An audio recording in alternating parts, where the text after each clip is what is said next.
Section 1. You will hear a conversation between a clerk from a moving company and a woman who wants to relocate to the United States.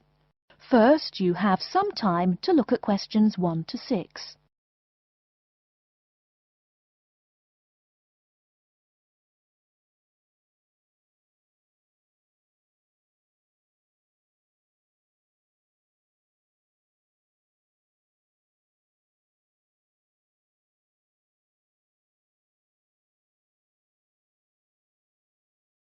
You will see that there is an example which has been done for you. On this occasion only, the conversation relating to this will be played first. Good morning, ma'am, and welcome to Australia's Moving Experience. How can I help you? Well, I hope you can help me. I'm so up in the air right now. Just calm down now. Let me guess. You're moving and it has you a little confused. That's it exactly. You see, I'm relocating to the United States next month, and I'm having a hard time getting organised. Here, fill out your name and address and let me ask you a few questions. Oh, what should I call you? My name is Jane Bond. The woman says that her full name is Jane Bond, so Jane Bond has been written in the space. Now we shall begin. You should answer the questions as you listen, because you will not hear the recording a second time. Listen carefully and answer questions 1 to 6. Good morning, ma'am, and welcome to Australia's Moving Experience. How can I help you? Well, I hope you can help me. I'm so up in the air right now. Just calm down now. Let me guess. You're moving and it has you a little confused. That's it exactly. You see, I'm relocating to the United States next month, and I'm having a hard time getting organised. Here, fill out your name and address and let me ask you a few questions. Oh, what should I call you? My name is Jane Bond. OK, Jane, first of all, what's your work phone number? In case I have any questions about things. My work phone is 9463 550. But please try not to call me too often there. My boss hates personal calls. So does mine, ma'am. So does mine. And what address should we ship your things to? My new company is letting me stay temporarily at 509 Clark House. That's CLARK, 1137 University Drive in Seattle. Seattle? Beautiful city, I hear. Mountains right beside the ocean almost. Cooler than Australia, too. OK, and when should we come pack your things? I guess that would be on Monday, March 11th. Do you want any help with an after-packing clean-up? We do that for a small additional charge. Yes, that would be helpful. I promised the landlord I'd give her the keys back by 5 p.m. on Thursday the 14th. Great. We'll just schedule the clean-up for that day. That way, the place will smell clean and there'll be no dust. Well, you do think of everything. Oh, how much is this going to cost? Here is a list of our basic prices. Oh dear, this seems rather expensive. Yes, ma'am, but you're paying for the best. We're careful and we're fast. Like we say, the only thing we break are speed records getting you moved. Well, maybe that's so. Oh, I nearly forgot to tell you. I don't want my furniture shipped with me.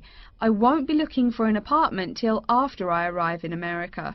Would it be possible to put my furniture in storage here for a month, then have it sent along later? Of course, we do that all the time. A couple of other things. Here at A Moving Experience, we try to pack your things logically. We don't just throw stuff in boxes.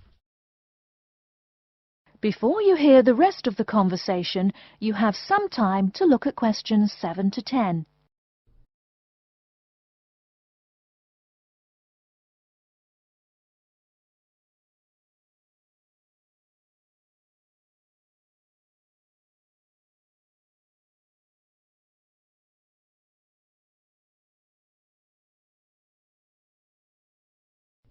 Now listen and answer questions 7 to 10. Do you have any special requests? You know, things you want packed in some special place, so you know where to find them. Like what? Oh, I don't know. Things like dishes, maybe. Not to be rude, but you look like a lady who likes to eat. Ah, yes, I need my dishes and things where I can find them quickly. Great. We'll put those dishes and cutlery in what we call the emergency pack. Can you think of anything else? I do have an antique tea kettle my great-grandmother gave my mother. I wouldn't want to lose that.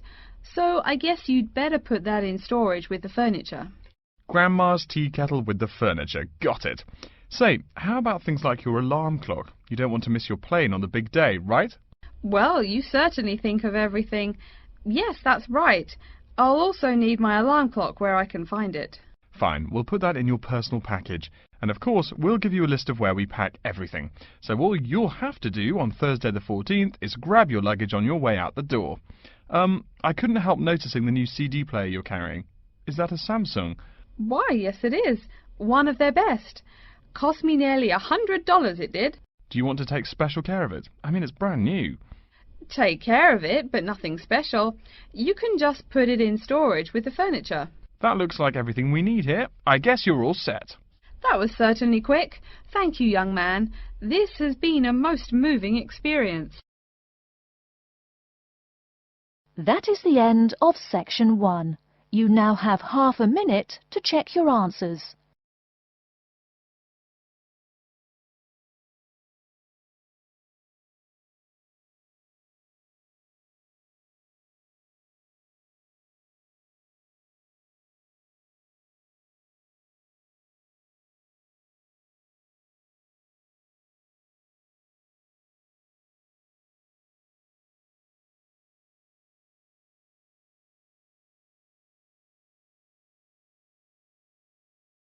Now turn to section 2.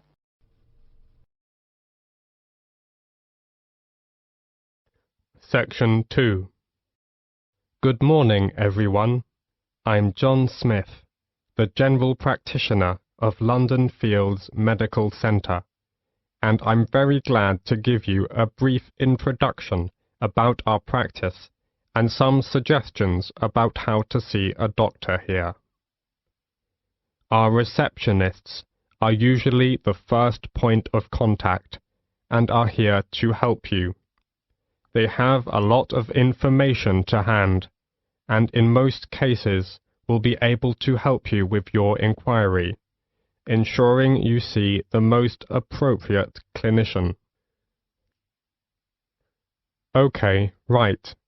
Well, the first thing to do is to register. We can only accept new patients who live in our practice catchment area. To register with us, you will need 2 proofs of address, such as bank statements or tenancy agreements, plus 1 form of ID, such as passport or driver's license. If you are foreign nationals, then you'll have to register as a temporary visitor. Then, fill in this form. It's a medical history form. You have to give details of any illnesses you have had. Then, you also need to write down if you've got any allergies. Okay? This as well as that. We need to know if you've had any operations. And, last of all, you have to give full details of current medication you may be on. This as well as that. You need to fill in this registration card. This is for your personal details. That's your full name, address, and telephone numbers. Okay? And we also need to make an appointment for you to see the doctor for a new patient health check. It'll just take about 15 minutes, that's all. It's just a basic checkup, really. Before the speaker goes on with his introduction, look at questions 15 to 20.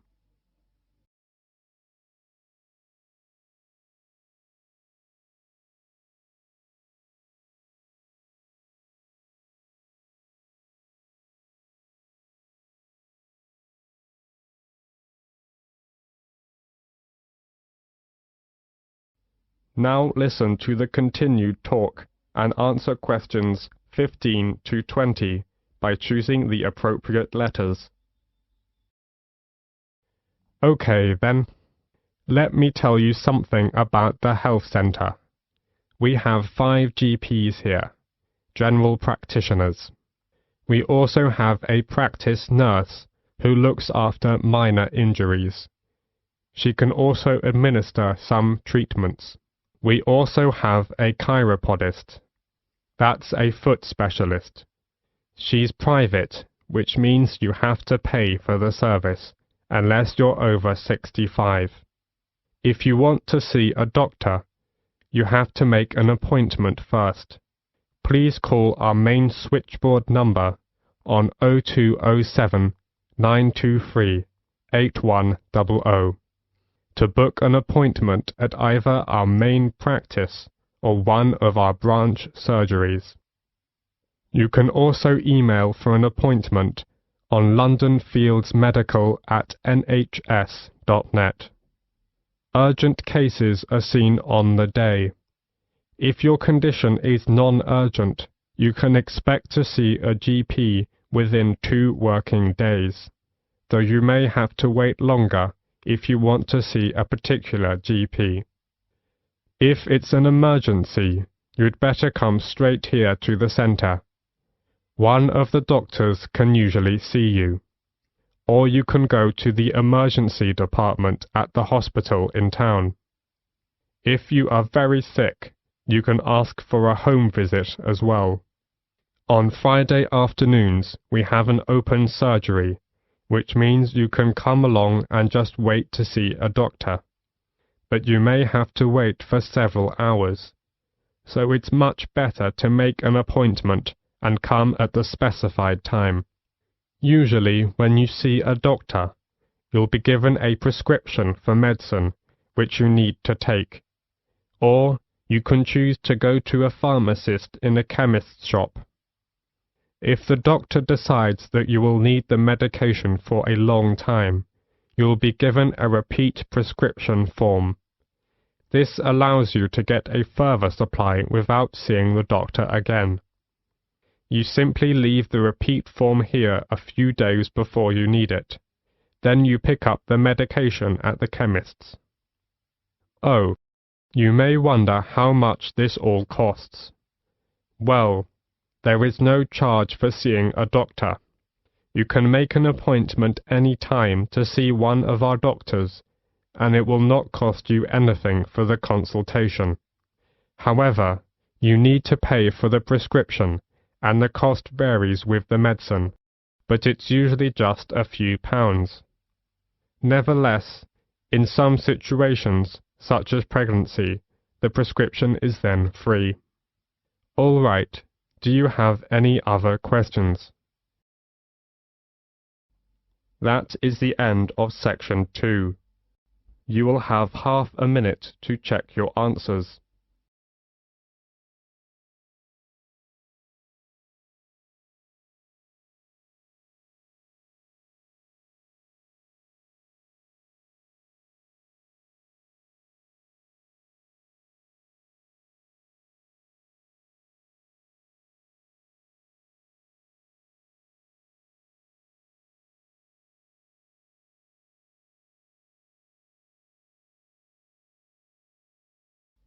Now turn to section 3.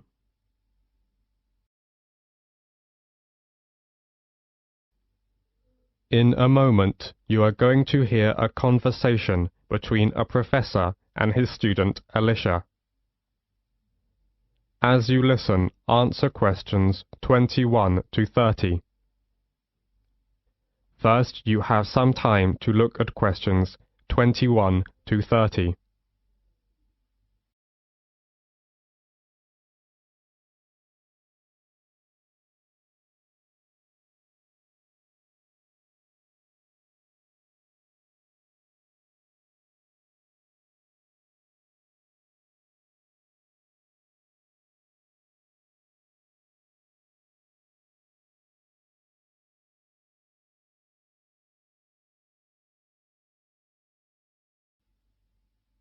Now, listen carefully to the conversation and answer questions 21 to 30. Section 3. You will hear Jim and Jane, two students, talking about their professor's lecture. First, you have some time to look at questions 21 to 25.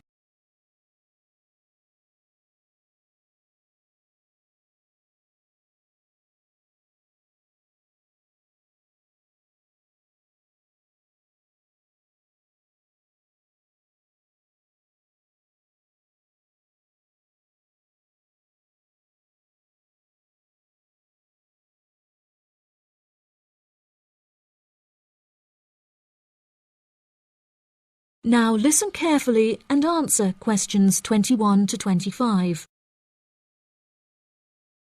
Jane, what did you think of Professor Morgan's lecture? I don't know about you, but I find it incredibly difficult to believe that light influences the environment as much as he says. I've never seen any journal articles, websites or anything that verifies his arguments. It's stupid. On the contrary, I've seen a great deal of research supporting his argument from a wide range of renowned scientists. Have you looked at the recommended textbook listed on the course outline given to us at the beginning of the semester? All the information is in there. Perhaps you've just been looking in the wrong places. I never look at the course outlines. I have so many loose sheets of paper I tend to lose anything I'm given by the end of the day. What's the textbook they recommend? And where can I get it from? I should probably go buy it soon. I'm already behind in the course. Yeah, you definitely should buy it. And our grades are more important this year. It's called The Influence of Light on the Environment. You should be able to find it in the bookshop on campus. If not, they'll order it within 2 weeks. In the meantime, you should read up on Ken Simpson's work. He argues that in order to protect natural habitats, governments should endeavour to turn off lights in cities at night. Well, that's controversial. I doubt any government would be willing to do that any time soon. I imagine roads would become quite dangerous without street lighting. For this issue, Dave Kepler suggests they could just replace the existing lights with more environmentally friendly bulbs. They could even install solar-powered lights. That way, roads will be more eco-friendly while maintaining safety. Although I guess they wouldn't be particularly effective in colder countries, especially during the winter. That's quite a good idea, actually. The price of solar power is supposed to be on par with electricity within the next few decades, and it was on the news this morning. I've also heard that, according to Sharon Gray, in countries with more sunlight, insect-eating animals tend to be smaller in size. Since there are fewer insects, and the remaining insects produced a smaller number of eggs. Yeah, I think I read somewhere that sunlight also has a negative effect on the quality of water, but I'm not sure I believe it. In many hot countries, particularly developing countries, there is a lot of water pollution caused by factories rather than sunlight. Nevertheless, Maria Jackson says that in direct sunlight, the surface of the water becomes more translucent. Therefore, it affects the amount of sunlight that aquatic insects can absorb. Not much research has been undertaken to prove Jackson's theory, but it seems to have been widely accepted anyway.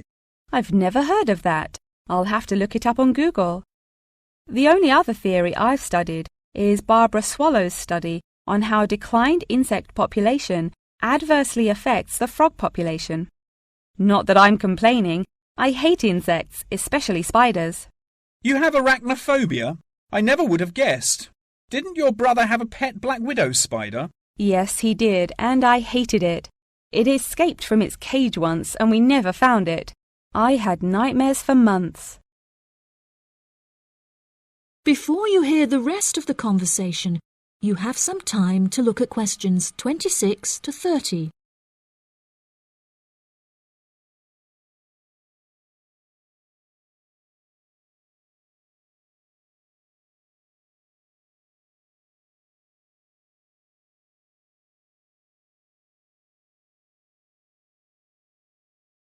Now listen and answer questions 26 to 30. Okay, now I'm getting goosebumps. Let's change the subject. What's your stance on natural and artificial light? Honestly, I'm not sure it makes much difference which one you use. Species will die out either way. I think the real argument we should consider is global warming and protection or replacement of finite fuels. Solar power provides us with an incredible opportunity to replace electricity, and governments should definitely increase spending on research in this field. The theories discussed in our lectures, like Simpson's and Gray's, are so vague and lack proof, so I don't understand why we even study them. I see what you mean. I don't like learning unsupported theories for exams, and I'd rather spend my time learning something else. For example, I'd be much more interested in studying the animals in safari parks than researching migratory birds, particularly the effect of tourists on the quality of life of animals. As we know, every year thousands of visitors will drive in their own vehicles or ride in vehicles provided by the facility to observe freely roaming animals. Yeah, that would be really interesting. Especially those animals living in more tropical countries like Borneo. Following on from that, I want to study how bringing animals over from foreign countries to put in our zoos affects their life expectancy. For example, do you remember when China sent pandas to Edinburgh Zoo? Apparently, one of the pandas became depressed, but it was never explained why. To me, obviously, you can't take an animal out of its natural habitat and put it in a cage on the other side of the world. It just doesn't work. That is the end of section 3. You now have half a minute to check your answers.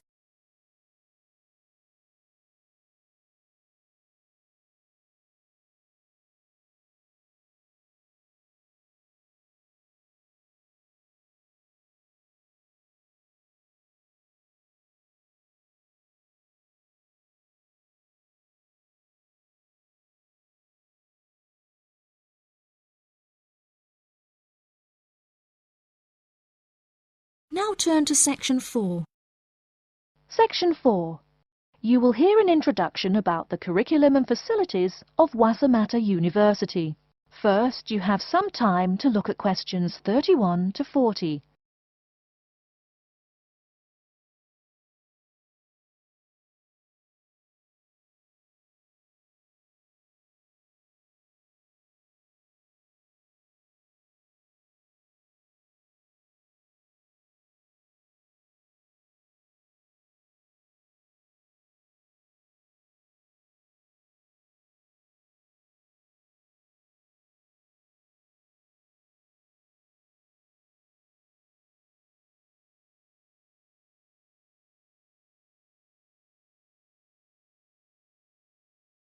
Now listen carefully and answer questions 31 to 40.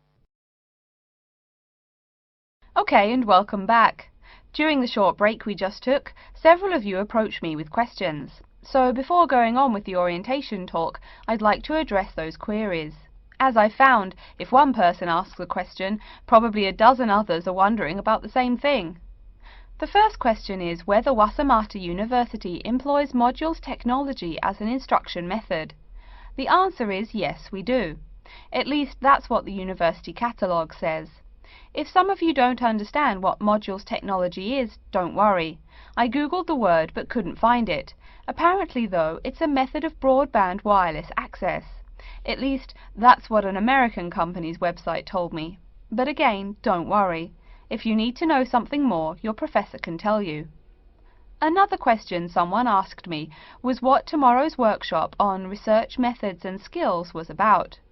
Well, research skills include any method you can imagine for finding and presenting any information you need. That's not just schoolwork either. Writing English, the native language for most of you, and finding a job are also research skills. And yes, those will be addressed in tomorrow's workshop. As you know, Wassamata University is one of this country's premier universities for the study of the dismal science, economics. Some of you, it seems, want to get a jump on their classmates. During the break, half a dozen of you came up and asked me where to find economics tomes. I know it's odd, but this school's library holdings are divided up between two libraries. Economics books are in the old library. If you look out of the window behind me, you can see it. It's the red brick building. Oh, before I forget, you economics types also need a lot of math, am I right? Well, those math books are neither in the old library nor in the new one. They can be found in the math department building. Why am I telling you this? Doesn't the invisible hand guide economists? Maybe it's good you asked. In 2008, that hand shoved most of the world economy off a cliff, didn't it? Now, I realize that most of you couldn't bring a computer printer or a photocopier from home. So I'm sure you're already wondering where you can copy things like term papers, internet articles, and things like that. I have some good news and some bad news. The good news is that there are a number of places you can make copies. These include both libraries and the Student Union building. Now the bad news. I'm sorry to say, most classroom buildings and academic departments do not have copiers students can use. So most of the large buildings you see around campus do not have copiers for students. The copiers there are reserved for professors and office staff. Oh yes, I nearly forgot to tell you. If you need to have printing done, all the copiers available to students are laser printers. Plus, for your convenience, you can pay using prepaid cards. You can get those in the Student Union building. That just covers the questions put to me. If you have more, please see me during the next break at 2:15. Right now, though, I'd like to start to give you a rundown on the various facilities here on campus. That way you won't get lost so easily in the weeks to come. I've been told that this year's incoming class features a large number of married students and parents.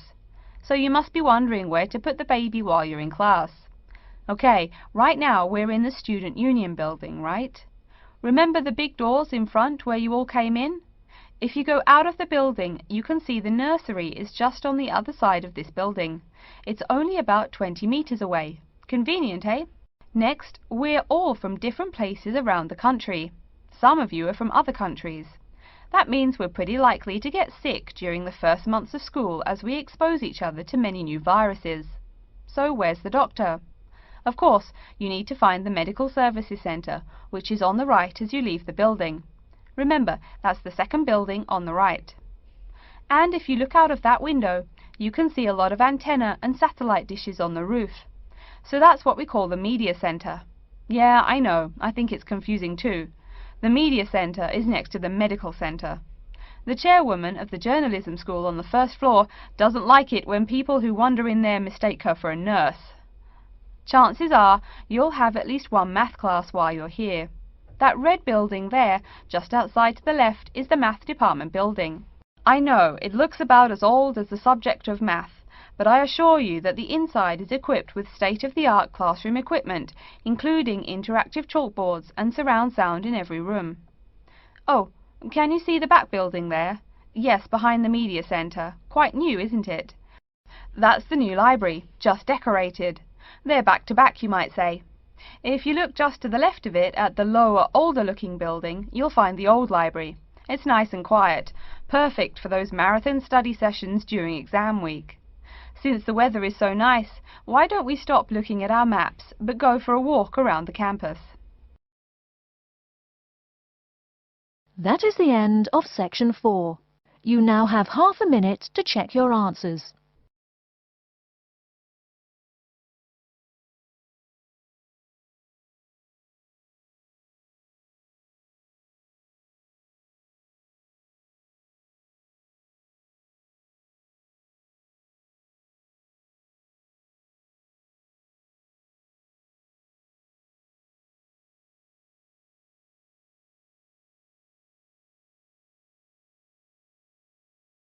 That is the end of the listening test.